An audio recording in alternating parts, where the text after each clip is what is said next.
Nikita Mirzani langsung menangis histeris sesaat setelah majelis hakim memutuskan membebaskan dirinya Kamis 29 Desember 2022. Nikita langsung sujud syukur dan menangis di depan majelis hakim begitu ia dinyatakan bebas dari kasus yang dilaporkan Dito Mahendra. Hakim Ketua Dedi Adi Saputra membacakan putusan akhir kasus Nikita Mirzani. Hakim memutuskan untuk membebaskan Nikita karena saksi korban Dito Mahendra tidak pernah datang ke persidangan yang sudah berkali-kali dilaksanakan. Mendengar putusan hakim, Nikita Mirzani langsung sujud syukur.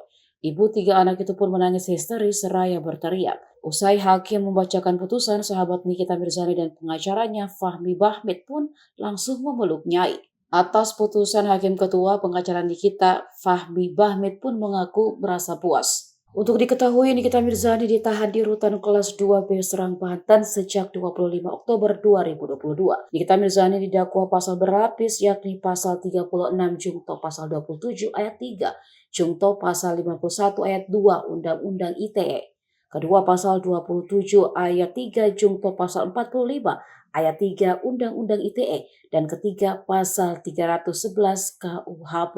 Dakwaan tersebut buntut kasusnya dengan Dito Mahendra terkait pencemaran nama baik dan juga fitnah. Sebelumnya jadwal sidang Nikita Mirzani sempat tertunda hingga 3 kali lantaran Dito Mahendra tidak hadir karena sakit. Usut punya usut, persidangan kembali ditunda karena Dito Mahendra sakit demam berdarah. Sementara itu kondisi fisik Nikita Mirzani sejatinya belum fit betul.